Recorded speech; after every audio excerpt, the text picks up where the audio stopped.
The Winter Solstice and Resurrections in the Matrix. Welcome back to those of you who have been with us before, and hi there to you if this is your first time. In this piece, we're going to take a look at the Winter Solstice, because we're quickly coming upon that very soon, here under Northern Hemisphere skies, and we're going to see how this connects this year to the long-awaited fourth piece of the Matrix, which is titled Resurrections, and just happens to be being released during this winter solstice time of the year. So because it's this year, we're going to see how this connects specifically. So let's get into all of this. We're going to pick up on some info that we've already learned over the summer when we looked at the summer solstice. So if you haven't already seen that piece, you can go back and find it here on our channel and get caught up.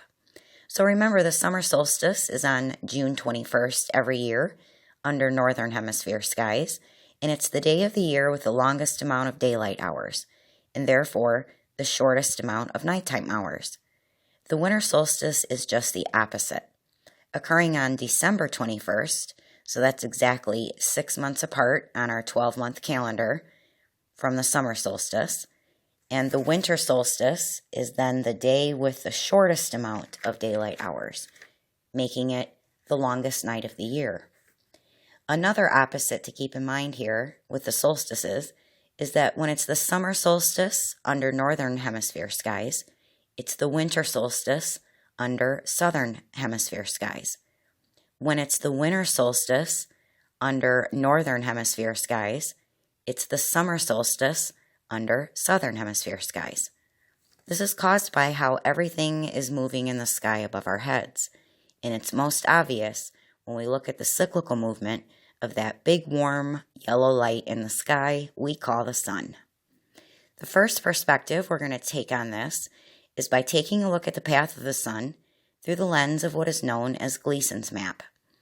This is a type of map that takes a look at where we are from the top down. This is called an azimuthal equidistant projection, and it's how things look from the sky looking down to the ground that we all make our homes upon. And it helps us get a good look at the cyclical path of the sun between the summer and the winter solstices. So if we take a look on the map of where America is, here where we're located, we're under northern hemisphere skies here.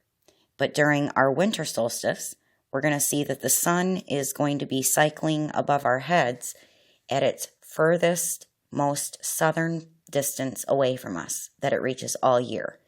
And that happens in December. This is why here under northern hemisphere skies, the season is winter and it's cold. This line that the sun is traveling along where it reaches the southernmost part of its journey is called the Tropic of Capricorn. When the sun is traveling along the Tropic of Capricorn, it's in closest proximity and directly overhead to those under southern hemisphere skies. And at this time, it's bringing those down under the summer season. Now, from this point of the northern hemisphere's winter solstice, the sun will begin to incrementally, or day by day, start moving from this farthest southernmost ring around the world called the Tropic of Capricorn back closer to northern hemisphere skies, where it's going to reach this northern ring around the world called the Tropic of Cancer. And that's where the sun is in closest proximity and directly overhead to those of us here in America, for example, where we're having our summertime cookouts outside because it's hot here in June. So now that we've seen the sun from this top-down perspective, let's take a look at how this appears to us then on the ground when we're looking up at it. The image on the left-hand side of the screen is of the summer solstice sky at noon in the northern hemisphere sky. So this is June 21st, the day with the longest amount of daylight hours, remember. And now compare that to the image on the right-hand side of the screen. This is an image of how the northern hemisphere sky appears at noon. So again, at the sun's zenith, or highest point that it reaches in the sky all day, on the winter solstice, on December 21st. The day with the shortest amount of daylight hours. There's a noticeable difference here when we're comparing how high in the sky the sun reaches from our perspective, right? During the summer solstice versus how high the sun reaches in the sky at its zenith on the winter solstice, right? So thinking about that in context of what we looked at with the Gleason map, we can see here that when we're looking at the winter solstice sky, it's because the sun is furthest south, traveling along the Tropic of Capricorn. The sun is appearing to rise then lower over our horizon here in the north, and therefore it's also up for only a shorter amount of time during the day. The winter solstice has the shortest amount of daylight hours, right? And as you can see, it appears when you're looking at it that the sun, reaching its highest zenith, is still closest to the earth above the horizon there, that it will be all year. This was often described by our ancestors as the sun dying. And some of our ancient ancestors also noticed that the sun was dead for 3 days, meaning that on the winter solstice, that darkest day, where the sun is closest to the horizon of the earth, it reaches this same lowest zenith point, or this same height in the sky, but no higher, for 3 days. So the 22nd, the 23rd, and the 24th of December, where you can see the sun could be said to have died on a special cross of the north-south meridian line and the arc of the ecliptic. So, has been dead for 3 days, before the sun is seen to again begin climbing to a higher zenith the next day in the northern hemisphere on December 25th, when some of our ancient ancestors described this as the sun being born again or being resurrected. Many of our ancient ancestors also called winter the season of death. And it's for not only the reason that in the cold climate, vegetation, food crops, and that are not growing, but also because of how the sun appears over the horizon at this time of the year as well.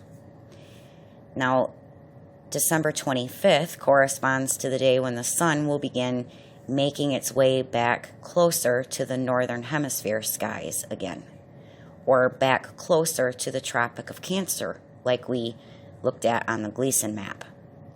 Now, December 25th is a very famous day celebrated in the Christian religion as the day in the Christian story that God's Son was born.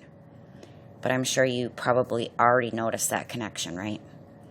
So that brings us to why this long-awaited fourth piece of the Matrix is called Resurrections, and is being released during this same rebirth of the sun to the northern hemisphere time of year. But it's not just one resurrection that we're talking about here, right? The title is Resurrections. It's plural. And we know from the storyline and from the trailer, because the film hasn't been released yet from the time that we're making this video, we know from what we've seen already that we will be seeing both Neo and Trinity again, even though we know at the end of the third Matrix, Neo and Trinity both died, to reset or resurrect a different version of the Matrix, if you remember.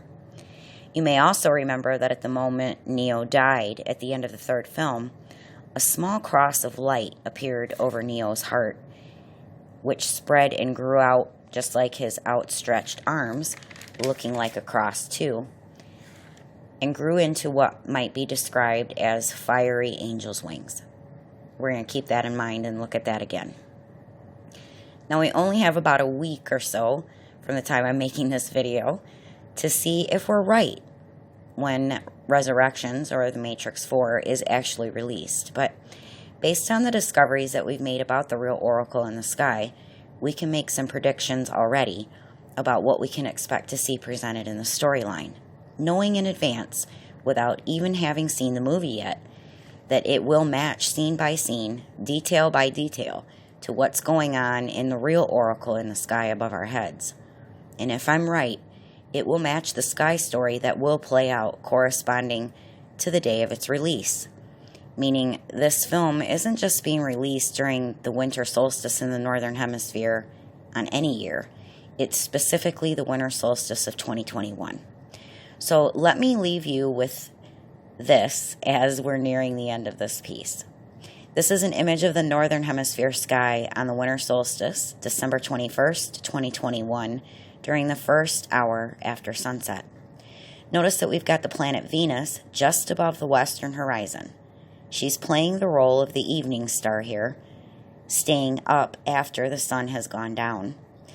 And in the Matrix 4, Resurrections, one of these resurrections I'm predicting that we're going to be watching for is this one, where Venus will be represented by the character Trinity in the film. You'll remember from the first 3 films that the characters jack into the Matrix by laying back in a chair and a big cable is plugged into the back of their heads. This is represented by the combination of Cetus and Pisces, as you can see, by the way that they're shaped. This same combination we looked at before, you may remember in our earlier piece, when we looked at the famous scene from the first Matrix and decoded the real meaning of "there is no spoon." You can also check that video here out on our channel if you missed that one as well. You'll notice that Cetus and Pisces are at that special place of cross of the north-south meridian line and the arc of the ecliptic, where they're taking center stage in the real oracle's all-seeing eye in the sky.